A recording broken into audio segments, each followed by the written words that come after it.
Rajoy da un nuevo golpe de timón a la economía española para lograr un ajuste de 65.000 millones de euros en 2 años y medio. El tipo general del IVA aumentará 3 puntos. Se suprimirán gran número de las actuales bonificaciones a la contratación. Se suspenderá el abono de la segunda paga extraordinaria. Sí, hoy nos hemos levantado nostálgicos. Ante la grave situación económica que afecta a todo el mundo, desde la Unión Europea se ha puesto en marcha un ambicioso plan de estímulo de más de 750.000 millones de euros de inversión pública, de los cuales 70.000 irán directamente a parar a España. Pero hace no tantos años la respuesta de la Unión Europea fue totalmente diferente. ¿Os imagináis que en vez de políticas de austeridad se hubieran implementado estos planes de recuperación en la crisis de 2008? Vamos a verlo.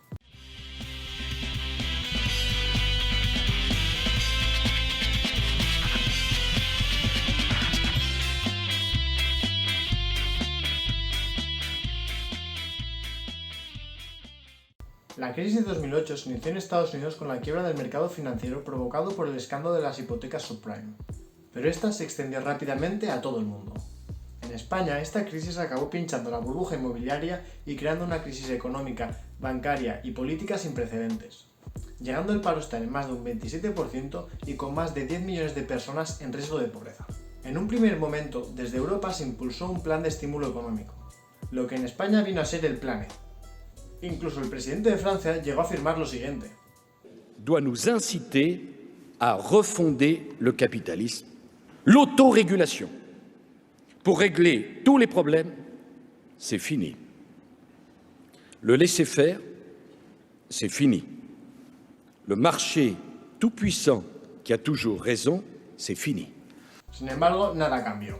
2 años después, la Unión Europea impuso la austeridad y los recortes en los países de Europa que más se habían visto afectados por la crisis. La lógica de los planes de estímulos deriva de la teoría keynesiana.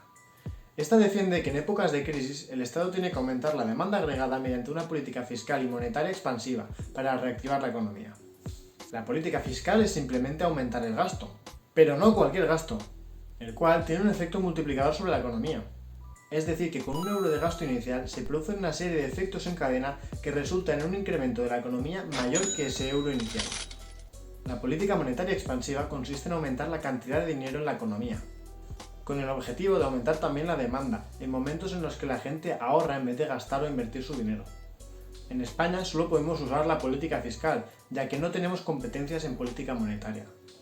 Esta competencia la hemos cedido al Banco Central Europeo, con el euro. Pero en Europa se impuso un cambio de estrategia radical, impulsado por los países centrales. La crisis, como no podía ser de otra manera, había reducido los ingresos y aumentado los gastos, haciendo aumentar así la deuda pública. Ante este aumento de la deuda pública saltaron las alarmas. Y la Unión Europea y otras instituciones como la OCDE o el FMI propusieron su receta milagrosa, la austeridad. Basándose en artículos académicos como los de Reinhardt o Alesina, defendían que la deuda pública y el déficit eran perjudiciales para el crecimiento, incluso en épocas de recesión, y que por tanto lo que tenían que hacer los gobiernos era recortar gastos y aumentar ingresos, para así equilibrar las cuentas públicas. Además, el objetivo primordial era el pago de la deuda y no el crecimiento económico, lo cual se vio reflejado en el artículo 135 de la Constitución que reformaron el PP y el PSOE una noche de verano. A todo esto, la Unión Europea empezó a realizar controles presupuestarios a los países que, conocidos como PIGS, peor lo estaban pasando por la crisis, y no estaban cumpliendo con el criterio máximo del 3% del déficit. Unos controles que obligaban a hacer recortes drásticos en el gasto público. Mire, yo le voy a meter la tijera a todo, salvo a las pensiones públicas y luego, aunque sea competencia de las comunidades autónomas, la sanidad y la educación, donde no quiero recortar los derechos de los ciudadanos. Y se quedó corto, ya que siguiendo la estela de los últimos años de Zapatero, el gobierno de Rajoy realizó recortes en sanidad y educación y otras partidas importantes como I+D. Eso sí, para salvar el sistema financiero sí que hubo. Un dinero que parece que no vamos a recuperar. ¿Pero y qué ocurrió entonces? Mejoró la economía, ¿no? Se sanearon las cuentas públicas y el mercado puso todo en su sitio. Pues va a ser que no. El déficit siguió altísimo. El paro no bajó del 20% hasta 2017. Y la economía no llegó a los niveles anteriores a la crisis hasta el año 2016. ¿Pero cómo es posible esto? La receta de la austeridad no solo no logró crear crecimiento económico, sino que tampoco logró cumplir su principal objetivo, la reducción del déficit, llevando la deuda pública a más del 100% del PIB.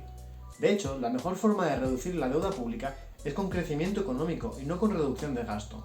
Aunque la deuda aumente en términos absolutos, si existe un crecimiento económico suficiente, esta deuda tendrá cada vez un peso menor en la economía. La austeridad reduce el gasto, eso es obvio, pero tiene efectos negativos sobre el crecimiento económico. De hecho, durante la crisis, los países que más recortaron fueron los que menos crecieron. Y esto tiene un efecto sobre la deuda también. Paradójicamente, los que más recortaron fueron los que más deuda acumularon. Y no solo esto, como apuntan numerosos autores, la austeridad tiene efectos negativos en el conjunto de la sociedad, aumentando la desigualdad y la pobreza, especialmente en los países más débiles, como el nuestro. Pero entonces, si gastar menos en épocas de crisis es negativo para la economía, ¿gastar más es positivo? Pues al menos así lo reconocen economistas del propio FMI, en un artículo en el que afirman que en épocas de crisis el multiplicador fiscal es más importante de lo que en un principio habían estimado. Es decir, que cuando van mal las cosas, el gasto público es positivo para la economía. Otros economistas como Getcher y Rannenberg apuntan en la misma dirección. Así que sí, al parecer nos hemos tragado casi 10 años de crisis por culpa de unas políticas inútiles que solo han hecho que agravar el problema. Nos dijeron que el problema lo teníamos nosotros, que habíamos vivido por encima de nuestras posibilidades y que teníamos que apretarnos el cinturón. Pero nada más lejos de la realidad. Antes de la crisis y a pesar de los despilfarros y las corruptelas de algunos partidos, en España teníamos superávit y una deuda pública que no superaba el 35% del PIB. Tras las recetas milagrosas y el rescate financiero, tenemos un sector público desmantelado y una deuda que supera el 100% del PIB. Combatir el déficit con medidas de austeridad solo ha demostrado incrementar el paro, la pobreza y la desigualdad. Por lo que al fin de cuentas el déficit no disminuye. Si algo hemos aprendido con esta crisis es que la realidad es mucho más compleja de analizar que unos sencillos gráficos de oferta y demanda como unos gurús liberales nos quieren hacer entender. El mercado no es mágico, no lo autorregula todo, no tenemos una racionalidad perfecta y definitivamente el Estado no es un parásito de la economía. Espero que os haya servido y nos vemos en el próximo vídeo. Dale like y suscribiros.